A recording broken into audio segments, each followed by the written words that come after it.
at your queen. Okay, as usual, I had some problems with Ustream cutting off on me again. I don't know what the problem is, why it does that. But I'm not going to worry about that. No matter how much I try to be prepared, as soon as I get started, the video just cuts off on its own. I don't know why that happens. There's nothing I can do about that, really, except just keep on pushing with the show and just try to make things do what it do. That's all I can do. In the meantime, what I will do, is get rid of this acapella, and we're going to put it back on with some music involved with that tune there. And ladies and gentlemen, I want to make, what I did, you may not hear it at the beginning of this show, but I played a movie clip from The Mack. Y'all remember The Mack? The Mack is arguably probably one of the most best and famous black exploitation movies ever. Remember The Mack, y'all? Who remembers The Mack? How could you forget The Mack?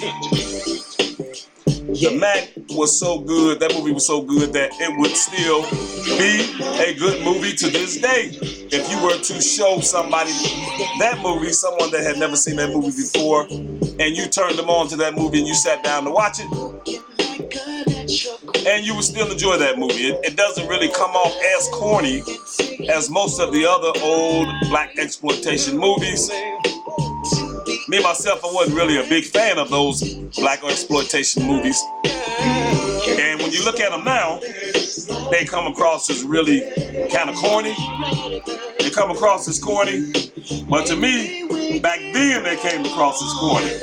I just couldn't, I just wasn't really feeling Shaft. I wasn't feeling Shaft. I wasn't feeling, what's his name? What is his name? Fred Williamson. Although I did watch the movies, although I did spend a lot of times at the Matt Vickers Theater in Chicago downtown watching those movies, that's when they used to have them like $3, $4, ladies and gentlemen. Anybody that remember that $3, $4 back in the day? That was like what, the late 70s, early 80s. The Matt Vickers. I was a young teenager back then. I'm sure there's somebody that's going to see this that is going to be able to relate to what I'm talking about and remember those theaters downtown in Chicago.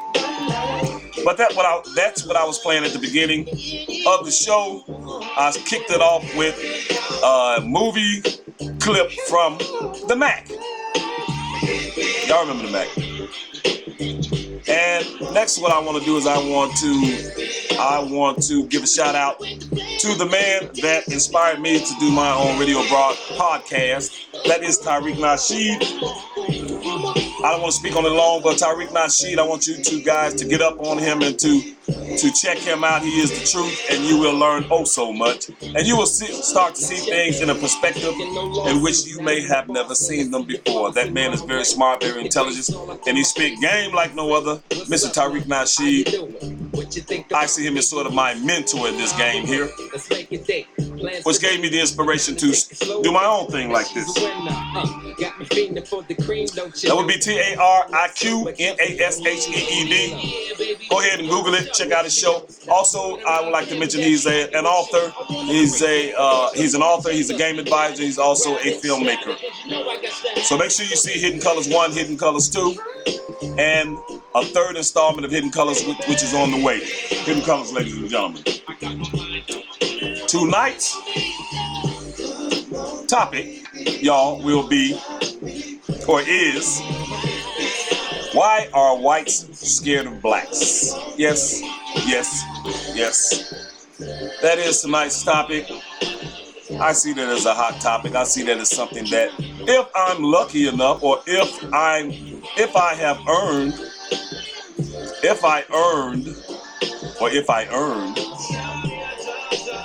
the respect of callers to call in and give their opinions, to say what's on their mind on that topic. We would be in the house if that can happen right now. There's no one in the room, which I'm kind of getting used to that. Things are not really picking up like it should. I think a new viewer just came in the room. For the new viewer, the call-in number is 309-679-0487. And tonight's topic is, why are whites scared of blacks? I would say right now that the lines are open. If you have thoughts on the matter, if there's something that you would like to add to this topic, you can go ahead and call in now. The lines are open. You can call in when you get ready. Once again, tonight's topic is, why are whites scared of blacks? Also, I'd like to mention the trivia of tonight, ladies and gentlemen. And the trivia question is, during the Great Depression, what famous gangster opened up a soup kitchen? That was back in the 1920s, I think. Yeah, the Great Depression was in 1929. So during the Great Depression, what famous gangster opened up a soup kitchen? And that's the trivia of the night, ladies and gentlemen. If you want to call in and try to give a shot at the trivia, you may do so at any time. I welcome your answer whenever you get ready. Once again, 309-679-0487. That is the trivia, ladies and gentlemen. Don't forget, I plan on doing a Love Connection segment. So anyone that may be interested in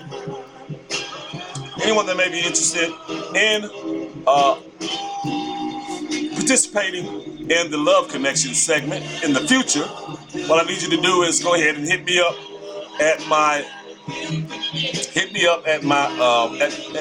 email, themomanshow@yahoo.com, themomanshow@yahoo.com. Hit that email up if you are interested in participating in the Love Connection segment, in which I will attempt to make a Love Connection with single individuals that are looking for someone that may be compatible for them. Yes indeed, yes indeed, yes indeed, yes indeed, yes indeed. So speaking on this matter, what made me think of that topic, why are whites scared of blacks? I think that what made me think of that, I was thinking about it, and I came to the conclusion I was thinking about it, and I really don't think that. I think that there are a lot of black people that are not aware of that, are not aware of just how scared the dominant society is of us. And when I say that, I don't mean the system. The system is not scared of us at all. They have no reason to be at this point in the game. They have no reason to be. But what I mean is individuals. I'm talking about individual people. Like I'm an individual, you're an individual. Well, I'm speaking of individual white people. And that's what I mean by that. Give me 1 minute, please. Uh-oh, I got some problem. I got a problem already.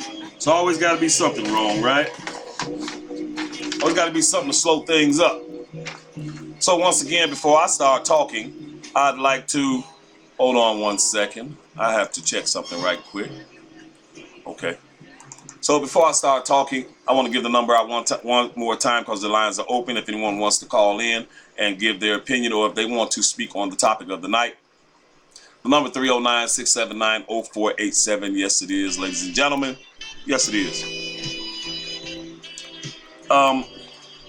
So the question is, why are whites so scared of blacks?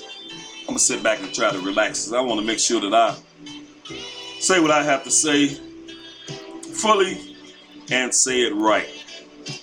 And the first thing I want to point out before I start saying what I have to say on the matter, giving my opinion, giving my 22 cents on the matter, well, the very first thing I need to do is to get some lubrication going on. That's one thing about when you start to do a lot of talking, you get the dry mouth real quick. So please bear with me for a minute. Excuse me while I do this.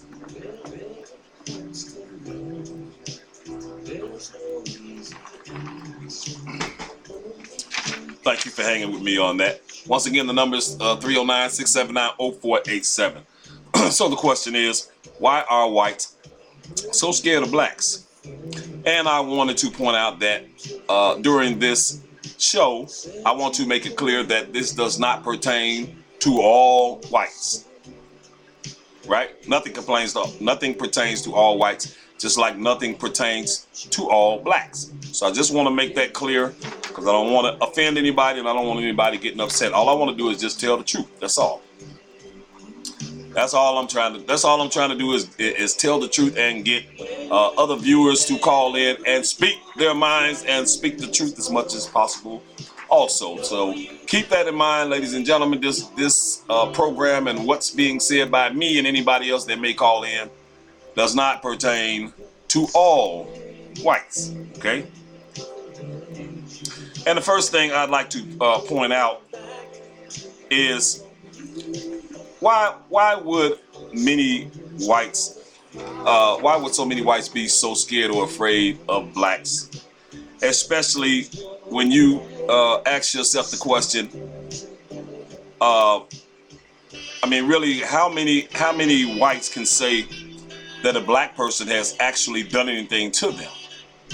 And that's not to say that black on white crime is not in existence, that there has not been many cases of black on white crime, but compared to the number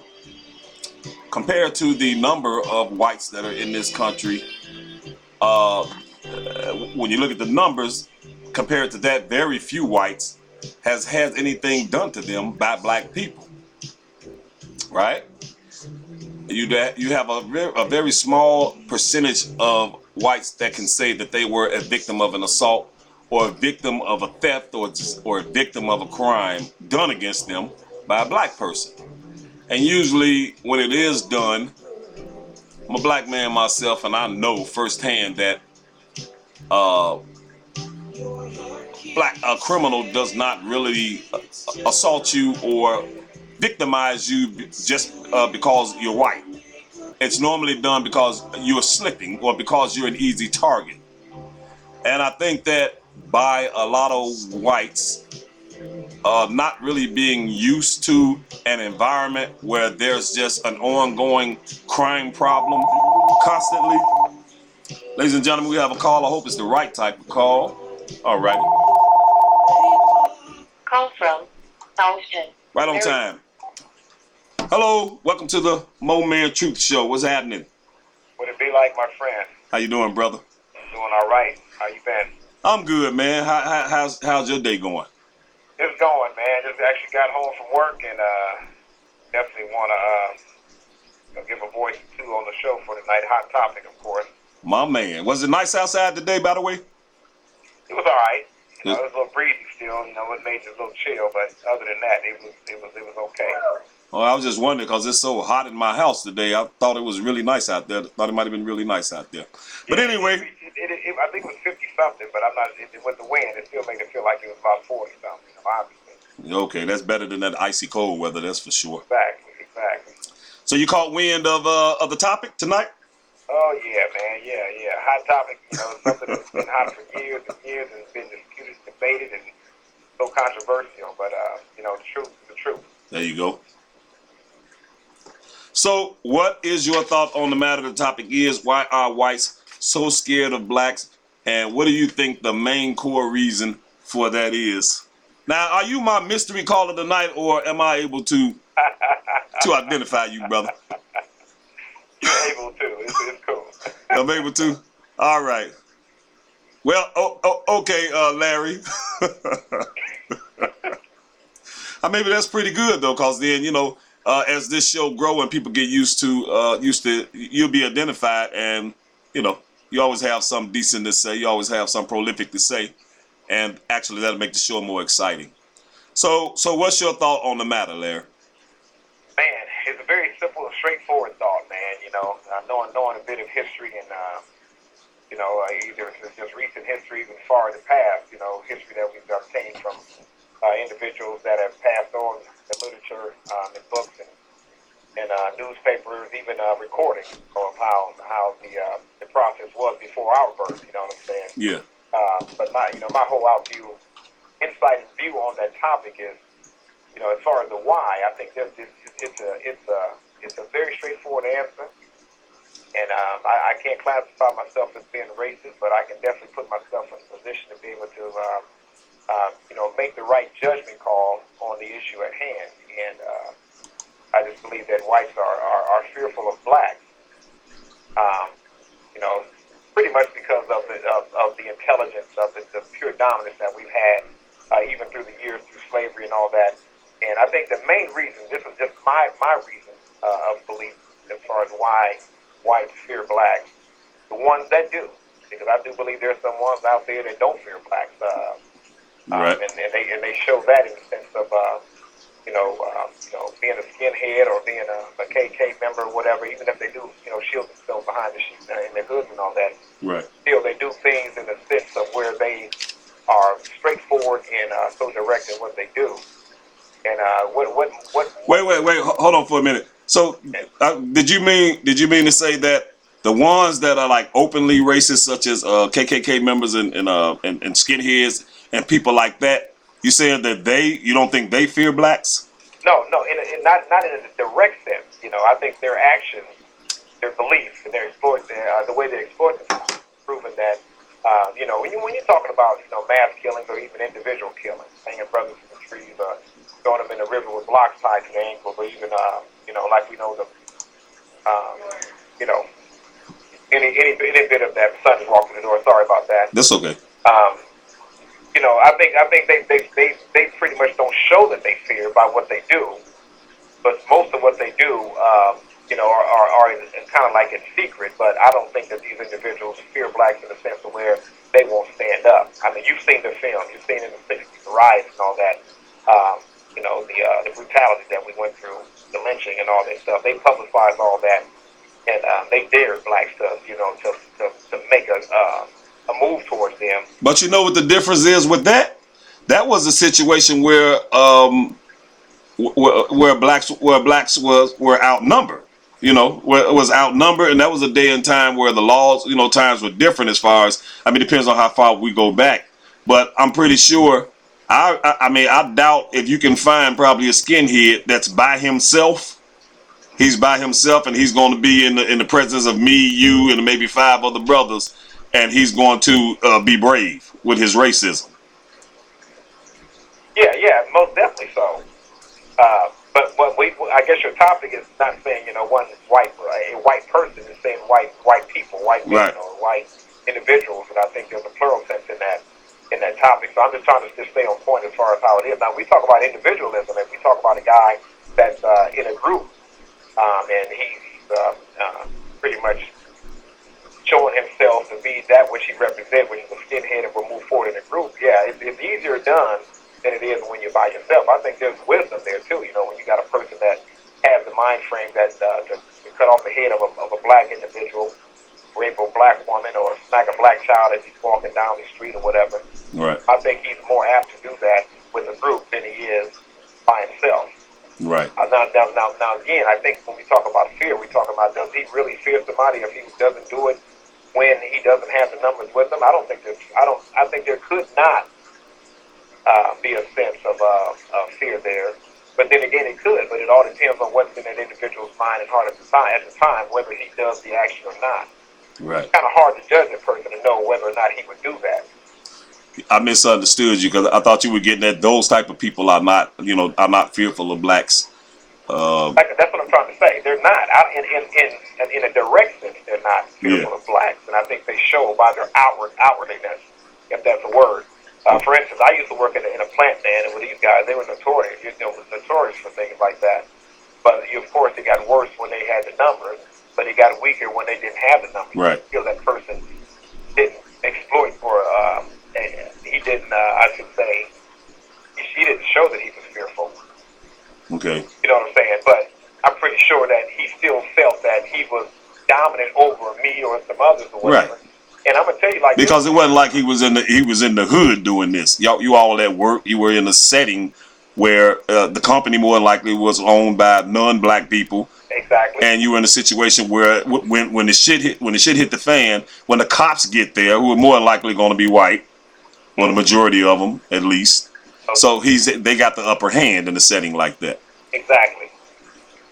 And You take the cops out, you take out that leadership that's on the back end, even the union members, they say, oh, we're investigating all that, but when it comes Exactly. to it, the main thing is, you still are being, stepped on, kicked to the side, you pretty much were nothing to them, even though they told you they were going to work on it, they found, things inconclusive, knowing that they were factual, Right. But to get back to your main question, Okay. why? I just think just because blacks, in a sense, in our genes, as a people, we're just dominant. In mass numbers, I think we're sort of rebellious. I think that has weakened over the years. You know what I'm saying? Right. When you look at job situations and how people respond to the boss on the job. It's a difference now. We have a sense of taking what's there because we don't want to lose our job if we, rebel against that which is against us. Right. Okay. Another where I thought you was going with that, because you had brought up, you said we more of a more dominant, the dominant race on the planet, on the globe, really. And where I thought you was going with that, I wanted to mention also that even though whites don't talk about this in the midst of blacks or African Americans, I think that the majority of them, the adults anyway, are aware of our history, Exactly. are aware of our history, aware of our accomplishments throughout history, throughout the past, and our accomplishments all around the whole planet. I think that they're aware of that, and they're also aware that we have a greater history, that we have a much longer history, and that theirs can't even hold a candle to. Exactly. Because if somebody were to study history, and you also have historians that will make it clear, that could tell you how, I mean really, how much history does the Caucasian really have? They lean a lot on I can't, what's the Roman era, the Viking era, and things like that. But going back further past that, there is no history really. There is no history. It seems like there's a gap there, and then there's the caveman type period, Yeah. or the caveman area, Most definitely. when Caucasians were living in caves in Europe. Africans had dynasties, had kingdoms and dynasties, and they had already been there for a very long time. And I think that a lot of Caucasians are aware of our history and our place in history and our accomplishments. And I think that there alone is intimidating, to a certain point. That's intimidating, and that there is is enough to instill, some fear, a certain amount of fear. Exactly, and along with that, and that was one of the heavier parts of what I was going to speak on too. So I was going to direct it towards that, but along with their fear, as far as us knowing our history, and of course a lot of things that have come to light, since slavery, four generations of Africans, I'll say, and finally being able to even read, what I'm saying, being able to do the things that that our eyes were starting to be open. We started to receive the permission to own things and whatnot. But most of their fear, in my opinion, comes from them knowing that we know. You know what I'm saying? And that Right. in itself, okay, it's almost just like if somebody came in my crib, my house, and robbed me for all my riches and goods that are here. And I say Right. that with a laugh because there's no riches here, but there's goods here. And then I saw that person in the store, and then he was sitting there saying something about what he did, and then said my address and everything, and I was standing right behind him, and he knew it was me that lived there. I think that person would automatically turn fearful of me, Right. because of the fact that he knew what he did, and now he knows that I know that he did it. Right. Now his fear becomes, man, I wonder what he's capable of doing to me now that he knows. Kind of a shallow example, but I just think the Caucasian race, they fear us because we have, come more into the light as far as the types of people that they have been and still are today. But majority of it is because of what we know as far as their origin. And that in itself says a lot as far as the separation of inferior being superior, because we know how the history has been changed to show that we are inferior, they are superior. But their fear comes from us knowing that we are superior and they are inferior. You know, and I just think that is just a major fear that they try to hide and really don't own up to. But they are fearful of the black race because of just that and a lot more. Right. Have you ever had a situation where you were around around some whites and they got on the subject, or somebody got on the subject of race and history? And have you ever decided to start in on the conversation, or do you speak your mind when you're in situations like that? Like, do you speak up and speak what you know? And you had and you found the people that you were talking to, or the whites that you were talking to, kind of was intimidated by what you were saying. Oh yeah, most definitely. And I can't remember a single incident or whatever, but that used to happen quite frequently, you know. But over time, though, I became more mature to those issues. Though I used to be very radical, you know, studying Islam for just under 20 years, and you know, living that earthly life, and making sure that, you know, anything that came against, you know, the truth and the righteousness within myself or whatever, I was ready to, you know, step forward and challenge that. I'm talking about in an instant. Yeah. Now, nobody can definitely come out derogatory, you know, at any point, you know. Didn't even look like they wanted to do it, or even get on the surface of it, and you know, kind of cover up the words, you know. But in the sense of me being in a position to where I was able to combat, to challenge that which was being spoken about. Yeah, it was always that fear of me. I'm gonna tell you, man, it was a lot of whites and blacks that feared me. You know, when I worked at Mitsubishi Motors, that place got sued for you know, discrimination and all that. A major part of really being open. But some of the things that I went through as a soldier walking through the turnstile to clock in, I'm telling you, man, I had the sleeves cut off when they told us we couldn't cut the sleeves off. I was trying to make sure they knew I had this gun. They was going to be put to work. I bandanaed up, and you know, you name it. I went in there looking like I was ready to go to straight up battle. You know. Right. But that was only because of what, you know, they were always coming against the grain, and I wouldn't false flag, and I wasn't just trying to put on, you know, like I was somebody, like I was a tough guy. But I just let them know, you know, when it's time for battle, it's time for battle. You know, I better look like I'm there for battle if there was going to be any type of battle. And trust me, it was some close battling going on up inside that plant. You didn't want to appear weak. Oh man, not at all, not at all. You know, and again, I didn't do that just to, you know, I guess I can say my identity was based on what I believed in anyway. You know, I was a straight soldier, radical man, seriously. You know, deep within it.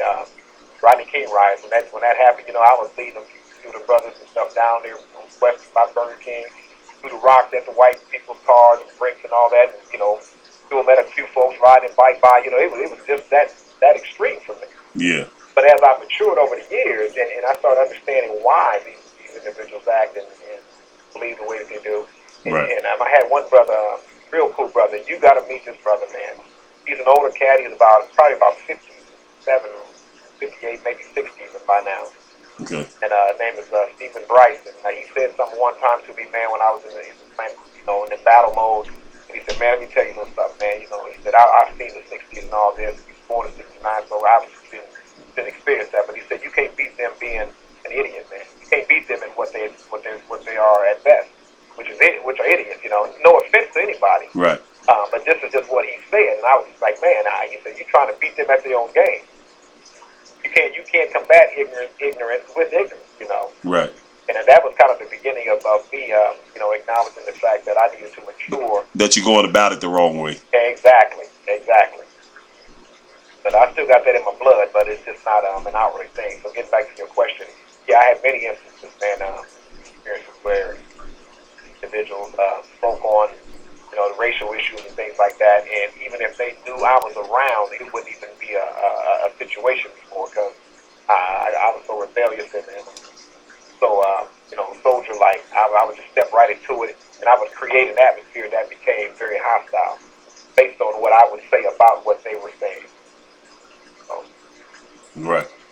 And, a little of what you were saying moves me to my next question, and I was going to ask you, in your opinion, as far as whites having this deep-rooted fear of blacks, what do you think is the best solution for that? What would be a solution for whites? Does the solution lie with us to make corrections, or is the solution somewhere else? What do you think the We should solution for rely that with is? them, especially the ones that are benefactors, the ones that are beneficiaries of that which we went through in the past.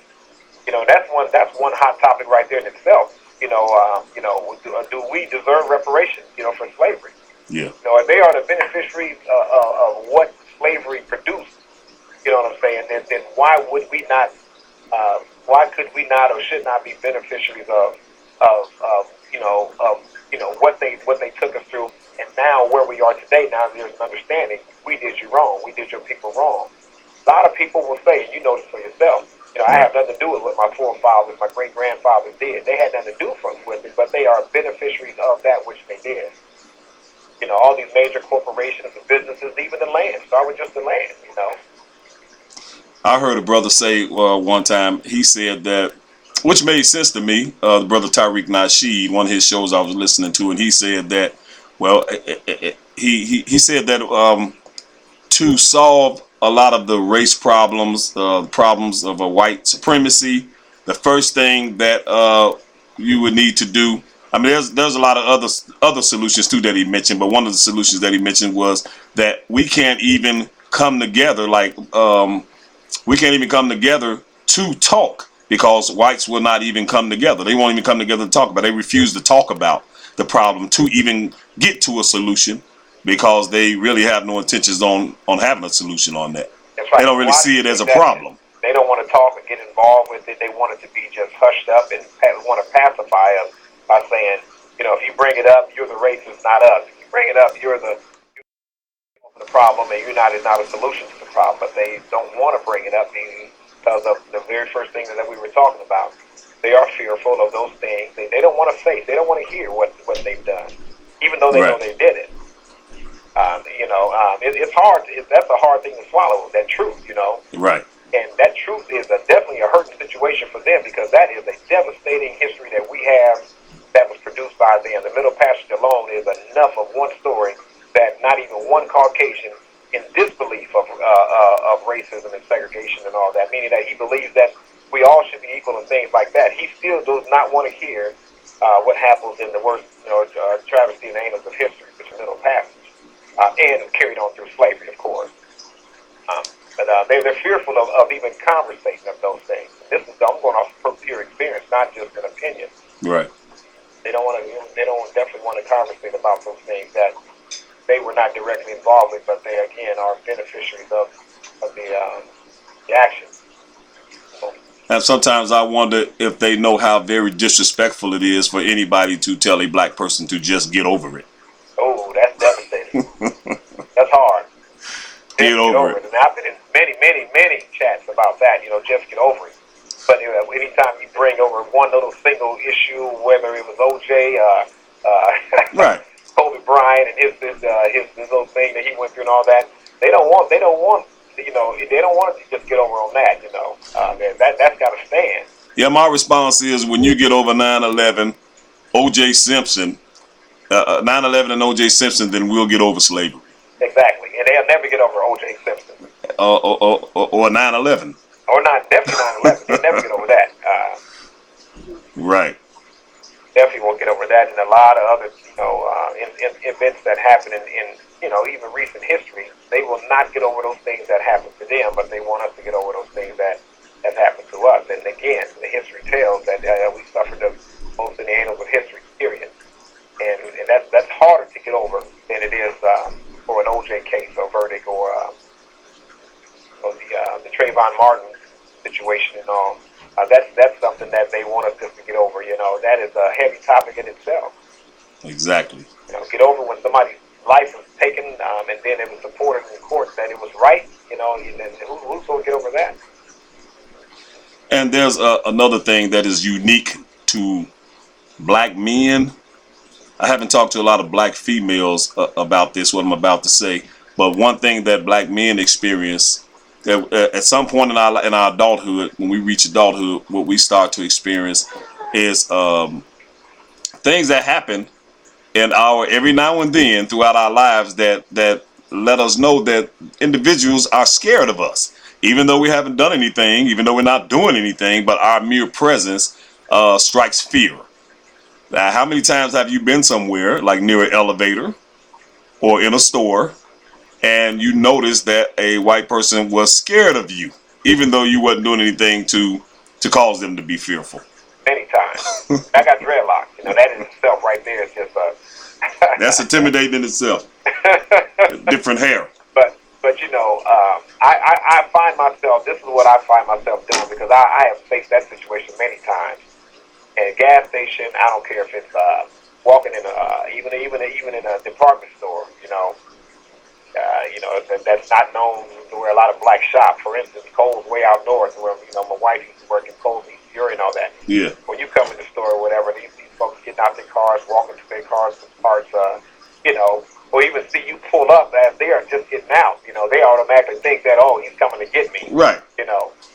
You can see them looking over there at you. Oh yeah. They lock their doors. They lock their door, even though you just parked to get ready to go in the store, but they lock the door because they want to, study you a little bit or give you time to get out your car and go in first. Well, I didn't have that happen to me where they lock their door, even though they're about to get out, but they'll lock their door and then they'll unlock it before they get out. Oh yeah. When they think that the coast. We're all criminals though, to some Caucasians. So. What about the elevator? You ever been on the elevator and the door opened and a family of whites was about to step on and they looked up and seen you and stepped right back out? Not a family, but maybe an individual or two. The females I don't mind. I can see that, maybe a parking deck elevator or something downtown. I faced that a couple times going on to pay some money to a lawyer. But man, when I put it this way, to reverse it, they already on. They on floor 2 and I got to go to 17. So I get on. I should say they're already on at 1. I'm on 2, and I get on when they're already on. And they're like, man, I got to go up to 18. I wonder where he's going. Right. Anyway, even just getting on the elevator with somebody there, you can just sense the fear that they have, just because it's just you and them. And the majority of the time, it's females, though, white Caucasians. Yeah. Well, I have had whole families change their mind about getting on the elevator with me. I witnessed that more than once. The door open and they're about to get on. They look up and see me and the father and the mother. Oh, wait, kids, we're not going there. Just wait, come back. The kids run on the elevator, and the mother and the father's telling them to come back off the elevator. And that's something that's unique to black. I don't know if black women put up with that or have to deal with that, but I think that's something that black men, that's unique to black men, something that we have to go through. All right, but I think it's a different thing when it's a black woman getting on. For instance, my story, black woman's already on the elevator, and a Caucasian female, she gets on the elevator. 2 females, they both, on the elevator. But I think more cases it's like this when a black female's on is they don't even deserve. This is what they're thinking. Don't even deserve to even ride on the same elevator with me. But makes her think that it's okay, Yeah. I can't die, these people. You know what I'm trying to say. You ever had children run from you? I've had white children run from me often. That happens to me a lot. No, not run, but I've seen little kids looking and kind of walking, bumping and things, trying to cling on to their parents. Right. Like they saying, what's this? And we never seen nothing like this. Right. Staring back at you, they're behaving as if you're after them. Most as if you're after them. I've had that happen, quite a few times, but like I said, over time, though, I've matured in a sense, and I'll speak to you about it. How you doing today? Right.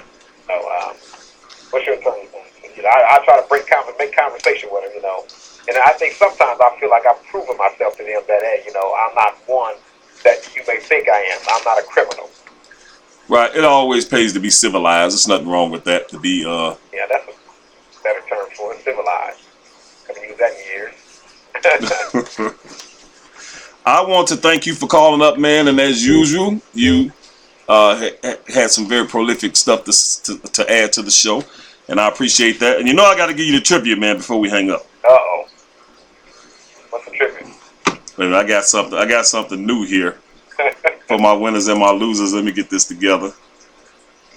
The trivia is why. Listen to me. The trivia is during the Great Depression, What famous gangster opened up a soup kitchen?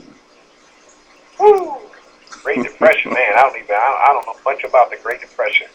Now, if you just your hint is famous gangster during the 1920s. I'm gonna say Al Capone. You hear that?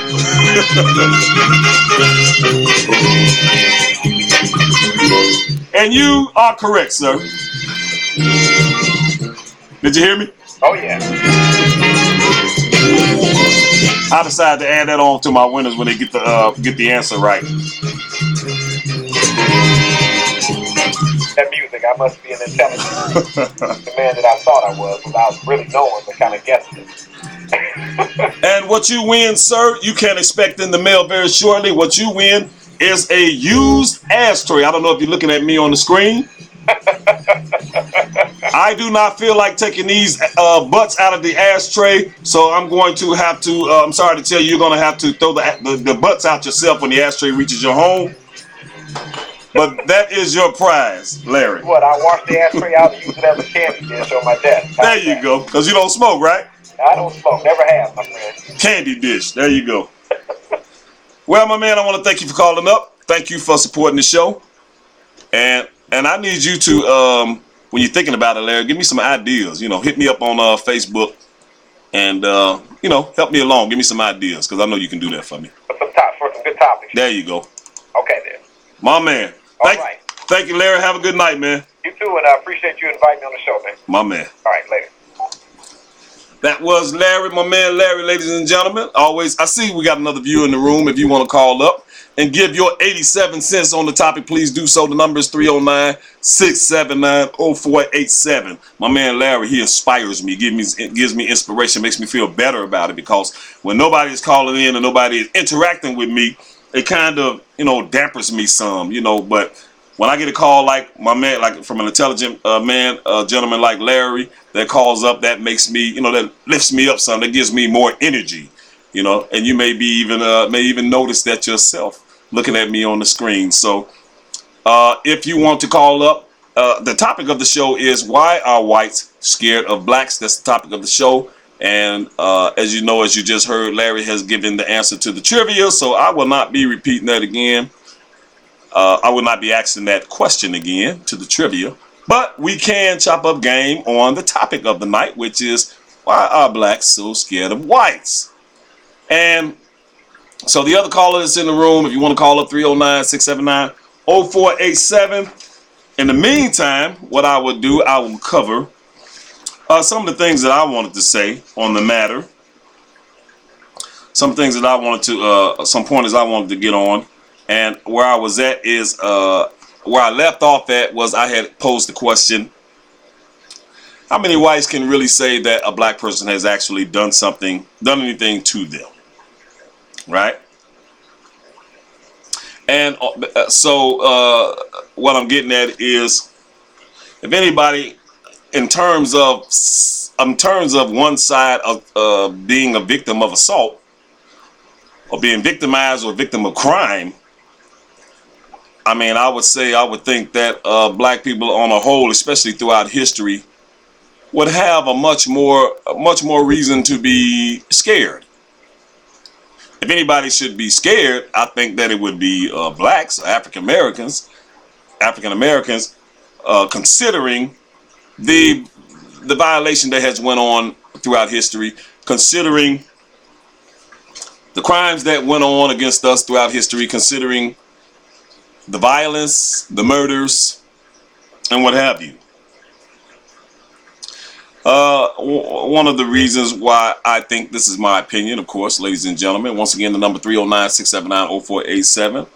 And one of the other reasons is, I really believe that behind the scenes, that children's parents have a lot to do, white children's parents have a lot to do with instilling this fear of blacks into them, because of the way that they carry on in their discussions and the things that they say behind closed doors or in private with their own family.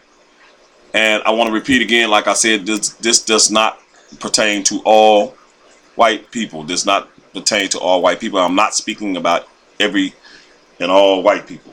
I know that all people do not do this, but there are many people that do carelessly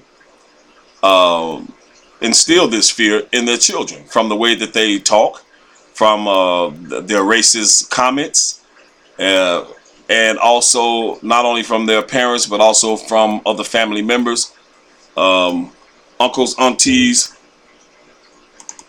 and so forth. And what we need here is a little music going on here, right? That's what we need, ladies and gentlemen. So I think that's another reason. I think that's another reason why there's fear there. And also, when whites are, as they grow up, when they're young and as they grow up through life, they also get that fear from the media, from images on television, movies, and videos. We also add to that fear ourselves by the characters that we play on videos, particularly rappers and so forth, and certain videos and movies, the type of movies, and the characters that we portray in movies and the media. That also has a lot to do with it. When you take a person that is not used to living around black folks, don't really understand our culture, and the only exposure that they get about us is from movies. You know, movies like Boys in the Hood, what other one? Boys in the Hood, New Jack City, movies like that. And if that's the only exposure that you get of black people, then you're going to tend to think that all of us is like that, especially if you don't have a parent to counteract that myth, to teach their children that not all blacks are like that. And that would be another reason for fear being instilled in a white person. I wanted to tell and talk about, I may have a problem coming up right now. I am keeping my grandkids again, and they are waking up on me. I want to tell of a friend that I had, a white friend of mine that I've been knowing for some years, and sometimes when we would talk, he would often make the comment that even though I knew this already, but he would say with us, he would say, now he's a white guy, the guy that I'm speaking of, he's a white guy, and he would tell us that white people are terrified of black people. Now me, I already knew this, but my children was kind of shocked to hear that. They were not aware of that. My kids are not really aware of how serious and how deep racism goes in this country, because of the fact that as they were coming up, their mother was very strict on them, and they were not able to run around the city in Chicago. They were not able to run around and experience a lot of the things that a lot of the other young black boys and girls were experiencing. So they was kind of stuck in the house, in front of the house. They were not allowed to leave from in front of the house. And so by the time they became adults or old enough to start veering out on their own, they had spent like the first part of their lives just basically in the house, in and around the house. So they really were not aware of what's going on socially out here. So sometimes when things would happen, they would seem a bit confused, and it took a dad like me to explain to them when racism veered its ugly head. And it took them a while to understand those concepts, and because they really just were not aware of that. They weren't used to it. They hadn't had experiences with racist police officers. They lived in an all African American neighborhood, and they just were not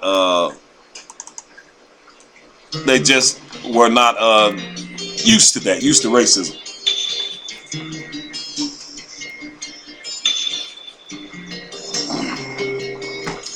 Pardon me, please. But your mouth get really dry when you talk for so long. they were not aware. They were not aware that many times they were not aware that they were under the impression that when they was in the company of a white person, they mistakenly kind of trusted. You know, they had too much trust, and they thought that they were sincere in a lot of their in a lot of what they would say and how they would act and things like that. And I had to be the ones to teach my children that most of the time when you're around a white person that is not used to black culture, excuse me, a white person that is not used to being around African Americans, around black people, that they are not sincere. And I know a lot of people would openly disagree with me on that. But from my experiences, they are not really sincere in their dealings with black people. And so I had to make it clear to my children that, you know, you be as civilized as possible. Always be polite. Always be respectful of everybody, any and everybody that allows you to be respectful with them. But don't just take for granted that this person has your best interest at heart, or that this person is sincere in what they're saying. Because the truth of the matter is, a lot of whites have no problem whatsoever with just being fake and phony and saying things that they know is not true and behaving in a way that they know is not true. It's nothing for a lot of whites to act one way behind the backs of black people and to act another way in your face. And that's very common. And I just feel for any black person that does not know that. That does not know that.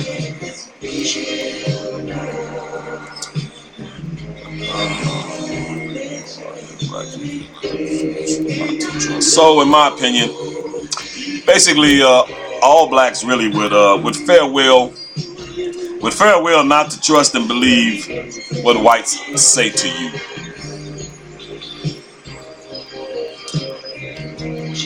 And on the subject of being scared, in my opinion, I also feel that, once again, let me check something right quick.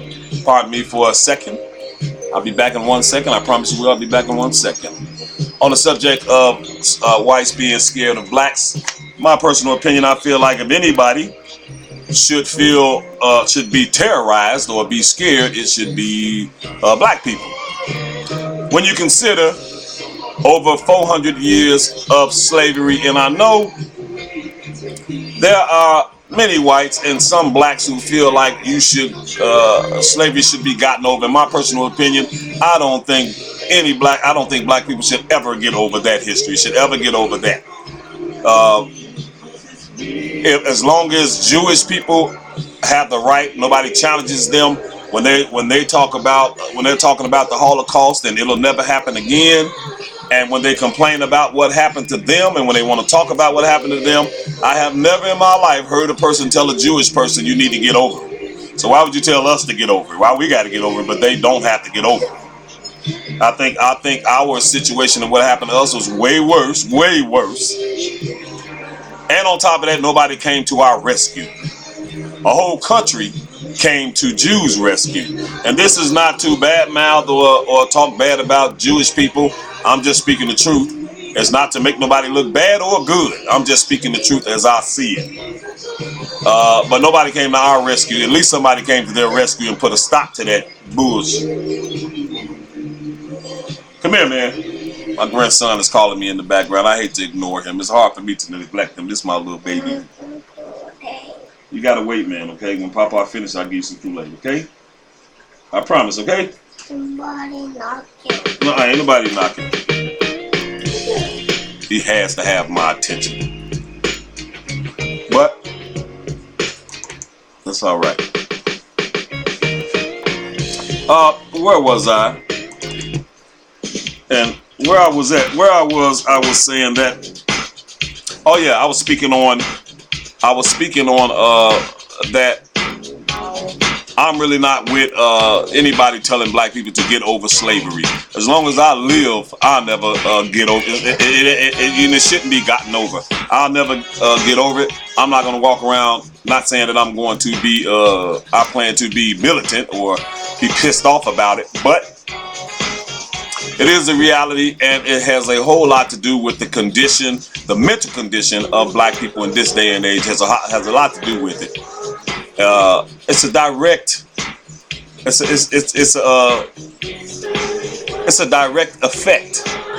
direct effect on our mentality now. A lot of this is the reason for all these modern day coons and this backwardness and this waywardness among black people.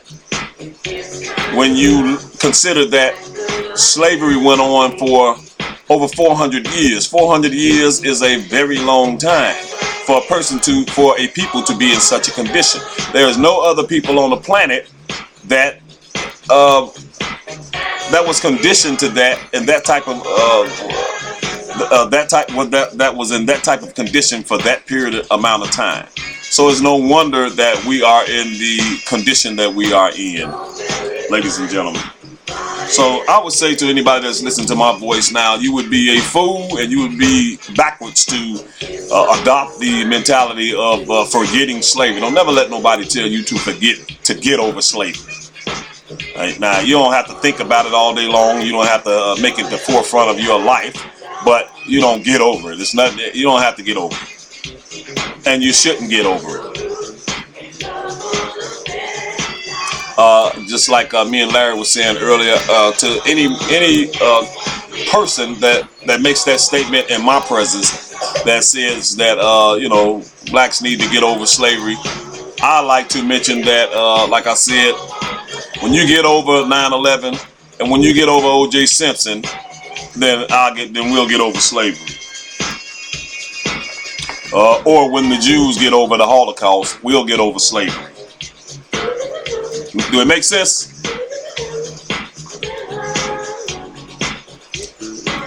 So, but like I was saying, if anybody is going to be if anybody should be terrorized, it should be black people.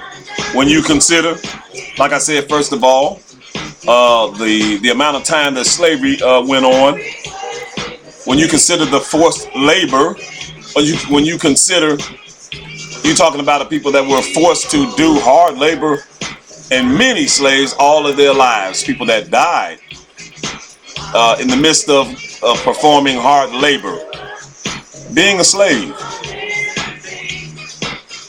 for no pay at all. This was forced, where other human beings owned you.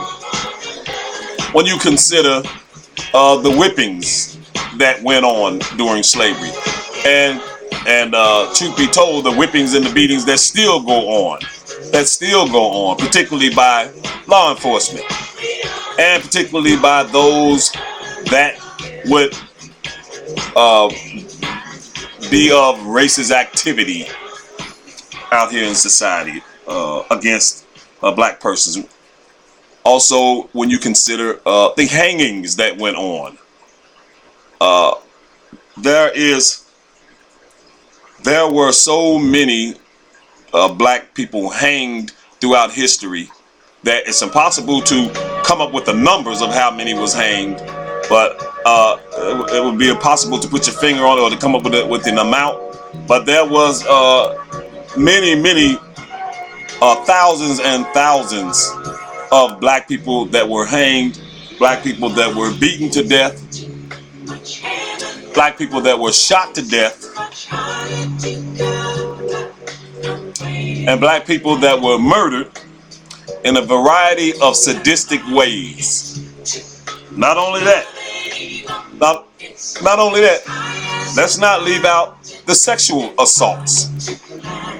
Do you think that the molestation of children, the molestation of men is a new thing in this day and age?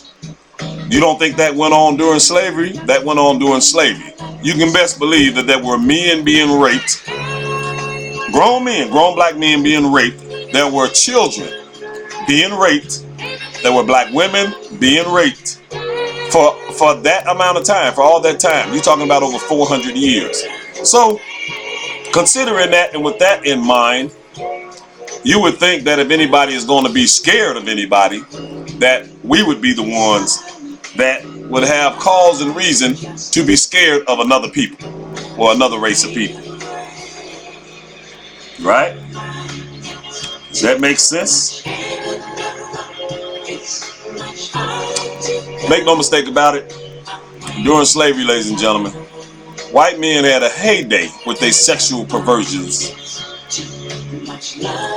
during slavery. And even after slavery ended, those type of activities didn't stop. They didn't stop even after slavery, even after the emancipation of black peoples. Those type of activities still went on. And as blacks were not protected by laws, blacks were not protected by the Constitution of the United States, blacks were not protected by law enforcement, and blacks were not protected by anybody but maybe the man of that family, which sometimes in the course of trying to protect his family wind up murdering a Caucasian, wind up murdering a black person. And in that case, the whole family got to pack up and get the hell out of the state.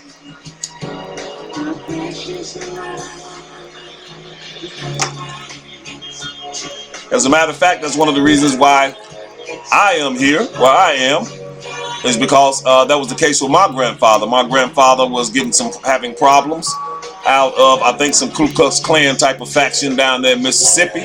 They were giving him a hard time, trying to do harm to him and his family, and he wound up killing a white man, and they had to flee, him and my grandmother. Him and all those children. And he wound up coming up north. So that was a direct piece of history, a thing that was direct in my own history. Pardon me, please.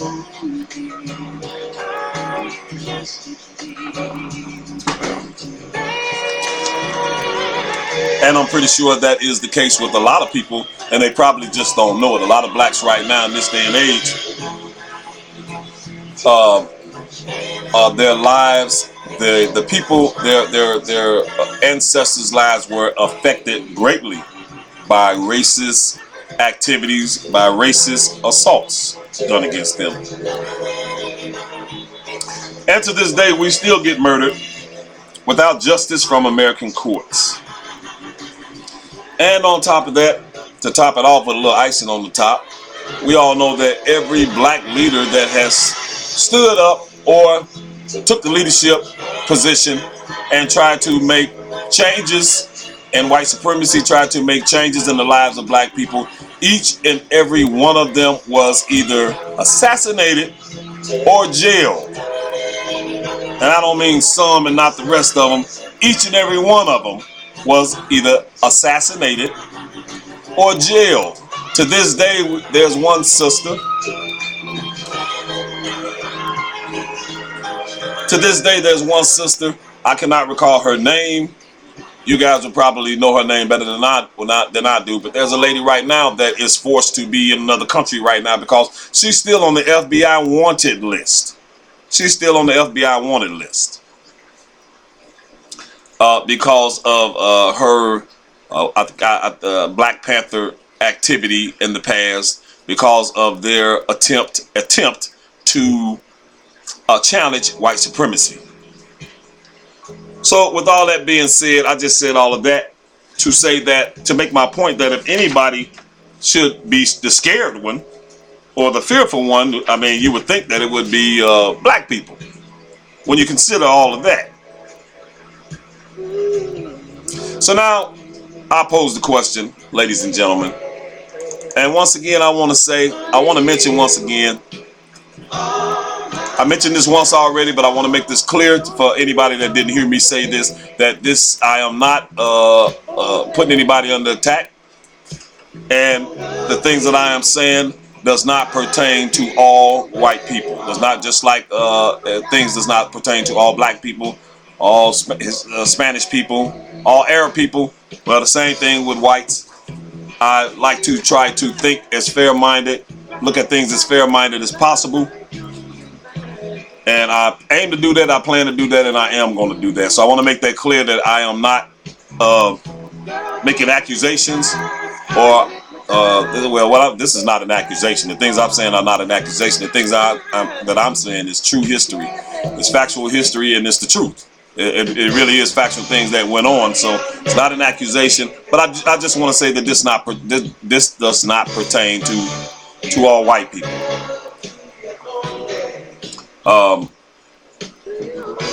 So now that brings me to the question: what should we do to make whites not afraid? That's a question that I asked Larry when me and Larry was on the phone. I was trying to, and he said what I agree with his answer. He basically said that it's not our problem. You know, it's not up to us to do anything or to behave in a certain way to make whites not afraid of blacks. Because the truth of the matter is, we never caused the fear in the first place. Blacks never caused the fear in the first place, and whites basically caused their own fear. They caused their own fear for different reasons. Me personally, I think that it's a matter of they caused their own fear because of what me and Larry had hit on the phone earlier. That they know that we are a superior person, not in terms of well, I was about to say not in terms of biological, but even that is true in some aspects because of the melanin. And that's a whole nother story right there, a whole nother topic in itself, melanin. For those of you that have any knowledge on the power of melanin, which is the substance that makes our skin the color the way it is. But there's more to melanin than just our skin color. And melanin is a substance that Caucasians lack. They have it, but they lack it. And there's a big difference in a body that has a substantial amount of melanin and a body that doesn't. But I won't go too much further on the biological part. But as far as historically, physical ability and accomplishments throughout history, we are the more dominant race in that aspect. We're the more dominant race, and a lot of whites know that, and that causes intimidation. That causes intimidation because a lot of adult whites know this. These are things that they talk among themselves. They're not going to say things like this around you, a black person, but they do spread this knowledge among themselves. They talk about these things among themselves.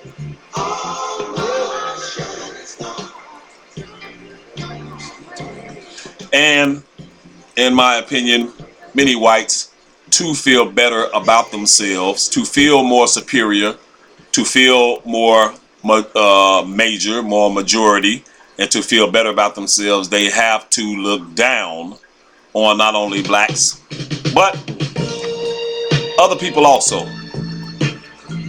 Now, if you can remember, I mean, you know, for yourself, even back in school, if you could think back in your school days, there were those that would take great delight in downing other people.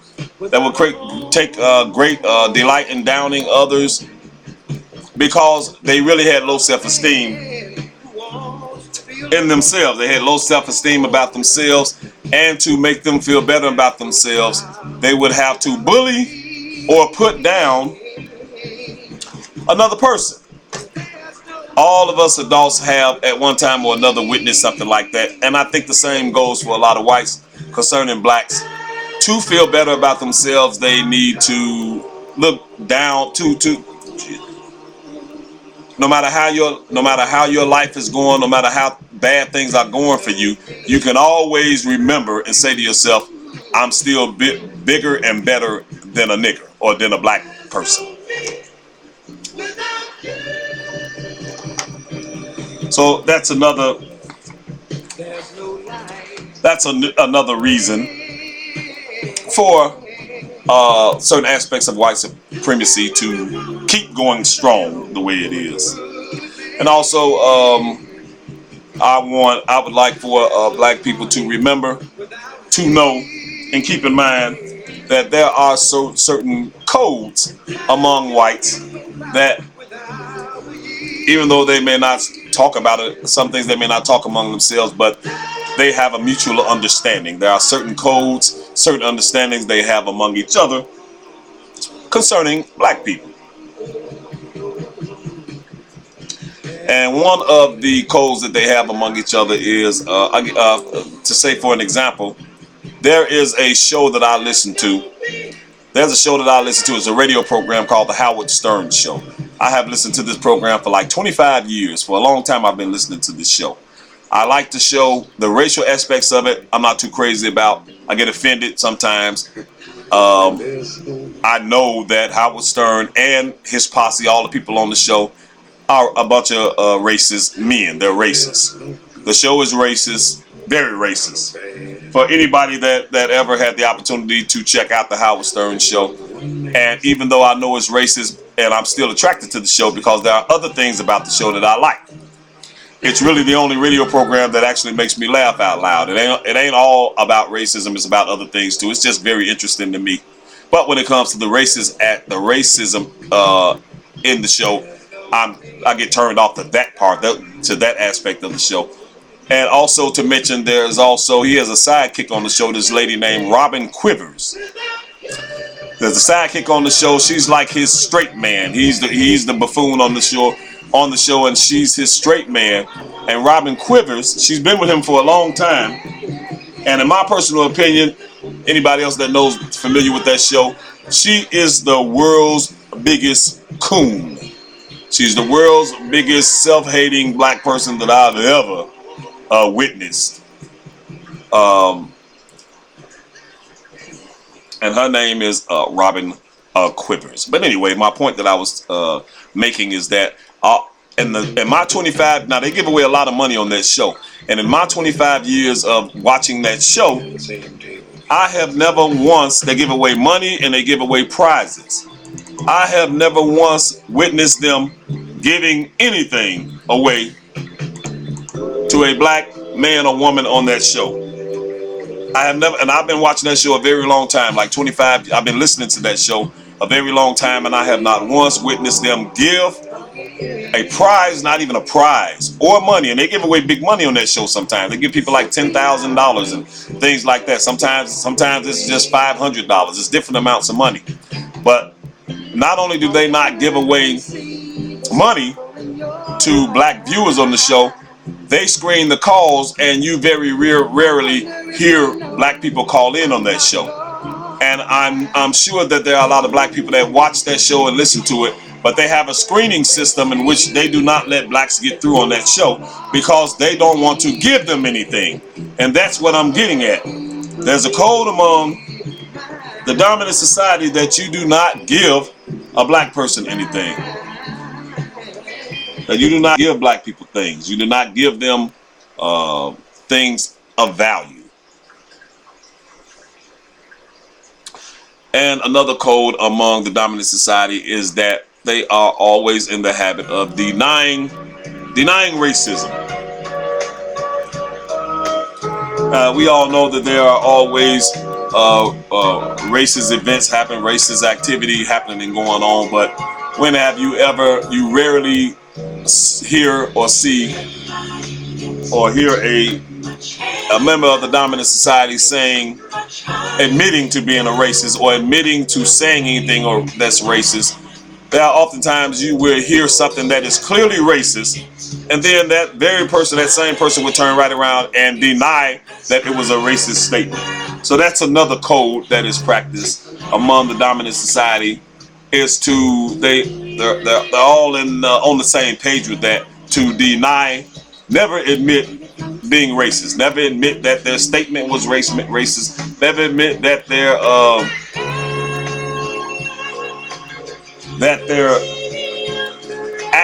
racist action was racist. Like for example, the guy on I don't know much about sports, but I am aware of the incident that happened where the team, what was he, a coach or something, or another team member, publicly called a black player a nigger, and then he turned around and, in his own defense, claimed that he was not being racist, he was just being buddy. You know, that kind of silly stuff goes on. So that's another thing that's another code among the dominant society.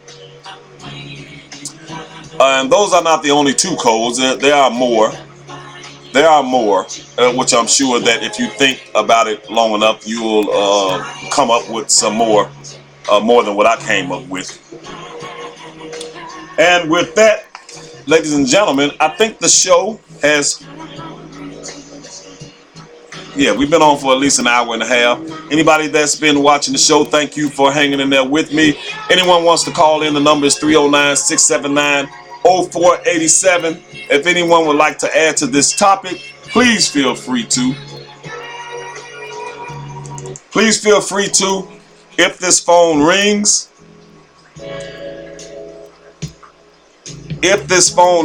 before I end this show, I will gladly answer your call, as long as it rings before the show completely ends. So I guess with that, ladies and gentlemen, I guess it's about that time. But like I said, if this phone rings before I'm actually off the air, I will answer it. So that's 309-679-0487. I will not repeat the trivia again because my man Larry answered the trivia and he was correct on the answer to the trivia. Ladies and gentlemen. Hold on, give me a minute, please. And so, you know what time it is when you hear this song.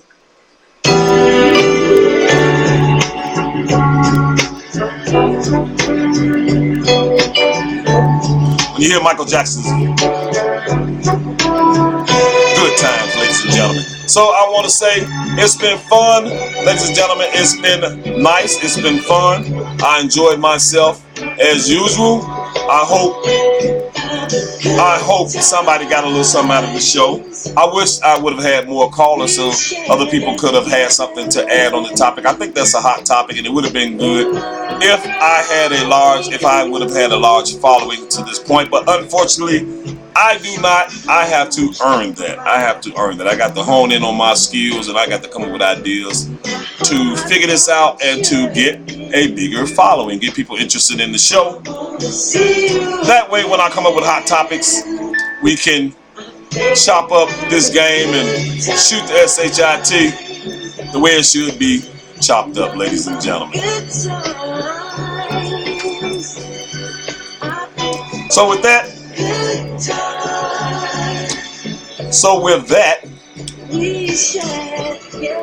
I want you to be good. Enjoy your night. Enjoy your morning. I don't know what the weather is going to be like tomorrow, but I hope it's decent out there. And I want to ask everybody, each and every one of you, to remember to always remember to treat those the way that you would like to be treated. Good night, y'all. Nothing but good times. Good times. We share together.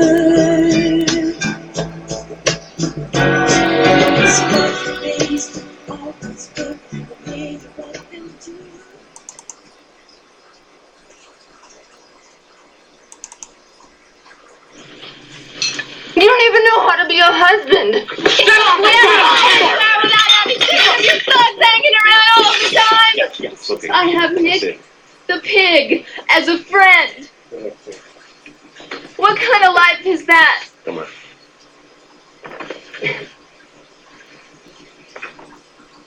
Can't you see what we're becoming to? We're losers. We're not winners. Go on, you stone. I'm not stoned. You're stoned. Hey, get around. Come on, come on. No. I'm not going home with you. I'm not going home with anyone. We're not going home.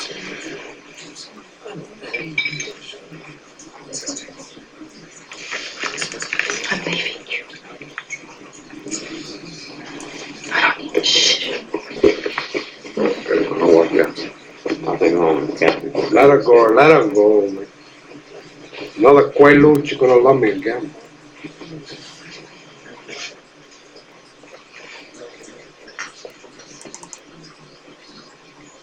You know what I mean.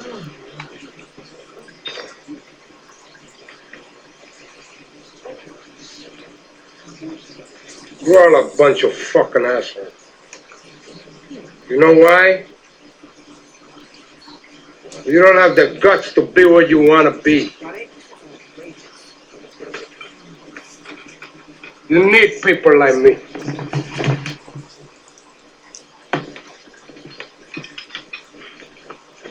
You need people like me so you can point your fucking fingers and say, that's the bad guy. So, what'll I make you? Good? You're not good. You just know how to hide. How to lie. Me, I don't have that part. Me, I always tell the truth. Even when I lie.